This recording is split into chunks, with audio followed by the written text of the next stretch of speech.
جیسا کہ یہ بات ہمارے سیشنز میں چلتی بھی آ رہی ہے کہ اللہ تعالیٰ نے آدم کو اپنا خلیفہ بنا کے بھیجا، تو خلیفے کے حساب سے اس میں کیا کیا چیزیں رکھی، کس طرح کے مراحل سے گزارا، کیا کیا خوبیاں رکھی، کیا کیا اوصاف رکھی، وہ ایسی کیا کیا چیزیں ہیں جس کی وجہ سے آدم علیہ السلام کو باقی تمام مخلوق سے افضل بنایا۔ اللہ تعالیٰ نے قرآن پاک میں کہا، قرآن پاک میں واضح طور پہ فرمایا وَالتِّينِ وَالزَّيْتُونِ وَطُورِ سِينِينَ وَهَادَا الْبَلَدِ الْأَمِينِ لَقَدْ خَلَقْنَا الْإِنسَانَ فِي أَحْسَنِ تَقْوِيمٍ، کہ اتنی ساری قسمیں کھا کے تین کی، طور سینا کی اور مکے کے شہر کی قسم کھا کر اللہ تعالیٰ نے فرمایا کہ میں نے اسے بہت ہی اچھے اور بڑے ہی خوبصورت انداز میں بنایا، بڑی ہی خاص خاص خوبیاں اس میں رکھی ہیں، بڑے ہی خاص خاص مراحل سے اس کو گزارا ہے، اس کو سب سے خوبصورت ترین بنایا ہے، اس کو سب سے افضل ترین بنایا ہے۔ تو اللہ تعالیٰ نے بارہا اس کی تقدیس فرمائی ہے، اس کی توقیر بیان کی ہے، اس کے مراتب کو بیان فرمایا ہے۔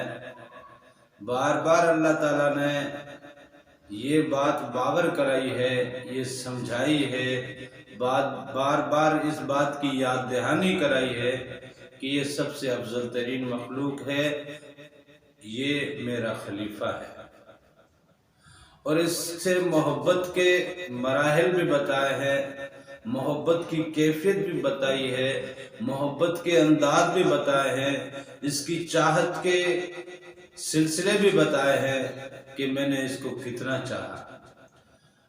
ماں کی مثال دے کے فرمایا کہ میں اس کو 70 ماؤں سے زیادہ پیار کرتا ہوں، بلکہ 70,000 ماؤں سے زیادہ وہ پیار کرتا ہے۔ اتنا زیادہ پیار کرنے والا، اتنی زیادہ عنایتیں کرنے والا۔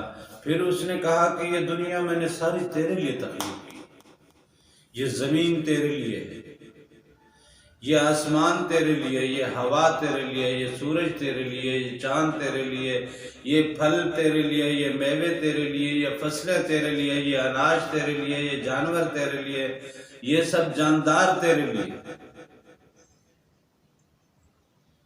فرشتے تیری خدمت میں، جنات تیری خدمت میں، یہ سب کچھ تیرے لیے۔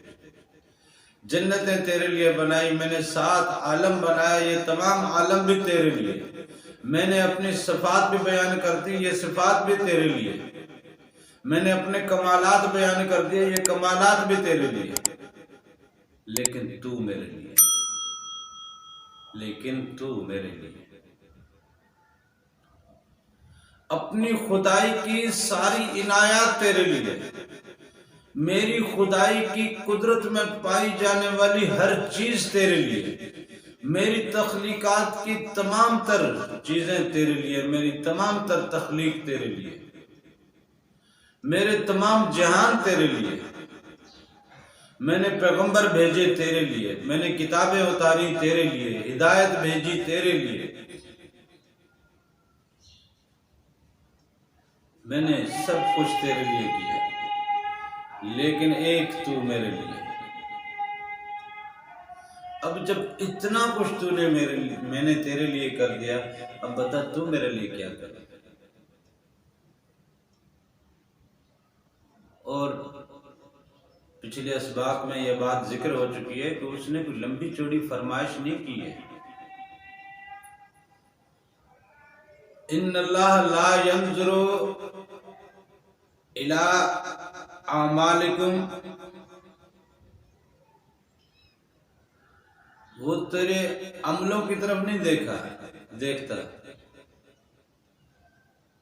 وہ تیری صورت کی طرف نہیں دیکھتا. کوئی تجھے کالا کہتا ہے کہنے دے، کوئی کسی کو گورا سمجھتا ہے سمجھنے دے. نہ راز کالے میں رکھا ہے، نہ راز گورے میں رکھا ہے، نہ حسن میں رکھا ہے، نہ بدصورتی میں رکھا ہے. یہ تو صرف ظاہری شکل تجھے دی ہے تاکہ لوگ تجھے پہچان سکیں.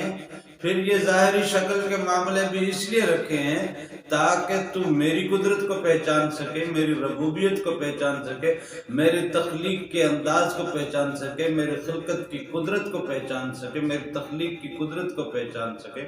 میں چاہتا تو تجھے کالا رنگ دے سکتا تھا، میں چاہتا تو تجھے بدصورت بنا سکتا تھا. ظاہری بدصورتی، ظاہری حسن، یہ سب کچھ تو فنا ہے، اور یہ اس جسم کا ہے، اور یہ جسم ہمیں اس دنیا میں ملا ہے. حضرت آدم علیہ السلام کی تخلیق کے وقت اللہ تعالیٰ نے فرشتوں سے کہا نا، انی جاعل فی الارض خلیفہ، میں دنیا میں اپنا ایک خلیفہ بنانے لگا ہوں. تو فرشتوں نے کہا کہ اتجعل فیہا من یسفک الدماء، جو اس دنیا میں جا کے فتنہ فساد کرے، خون بہائے، جو سارے جناب الٹ پلٹ معاملات کر دے، جناب جو نافرمانی جا کے کرے گا، جو وہاں جا کے اپنی منمانی کرے گا، تو اس کو بنانے لگا. تو فرشتوں کو کیسے پتہ چلا کہ یہ وہاں جا کے منمانی کرے گا؟ اس کا مطلب یہ ہے کہ ایک آدم وہاں بن رہا تھا تو ایک آدم یہاں بن رہا تھا.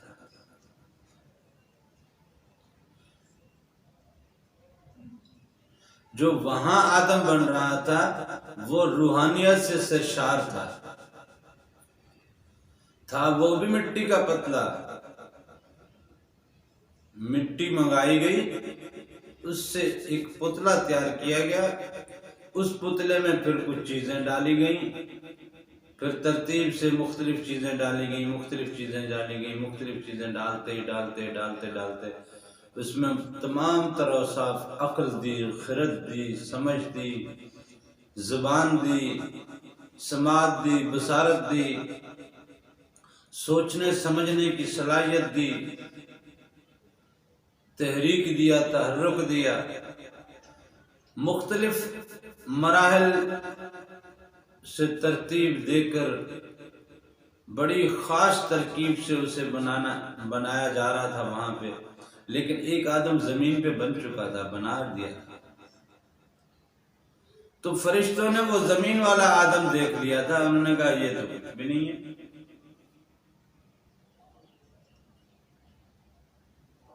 فرشتوں کو پتہ چل گیا تھا جو زمین پہ آدم بن رہا ہے.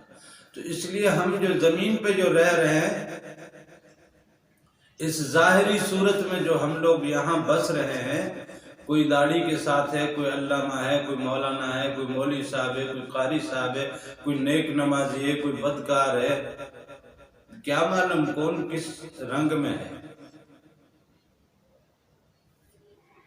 آپ جس کو نیک نمازی سمجھ رہے ہو سکتا ہے وہ صرف آپ کے دیکھنے میں نیک نمازی ہو.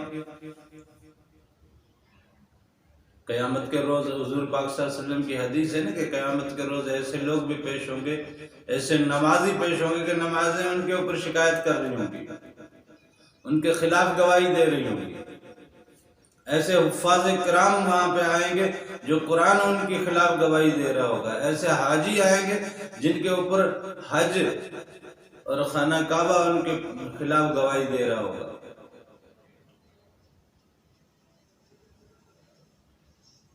تو ظاہری معاملات کا کوئی سروکار نہیں ہے، ظاہری معاملات کا کوئی سروکار نہیں ہے. آپ کا باطن کیا ہے، اصل سروکار اس چیز سے. وَلَٰكِن يَنْظُرُ إِلَىٰ قُلُوبِكُمْ وَنِيَّاتِكُمْ، وہ تمہارے دلوں کو اور تمہاری نیتوں کو دیکھتا ہے. دل روشن ہے، دل منور ہے، دل میں نور ہے، دل کی تار اس سے جڑی ہوئی ہے. باقی ارواح ہماری وہ منور ہیں تو ہم اللہ تعالیٰ کے حضور کامیاب ہیں، تو ہم اللہ تعالیٰ کے خلیفے ہیں، تو ہم اللہ تعالیٰ کے وہ نائب ہیں۔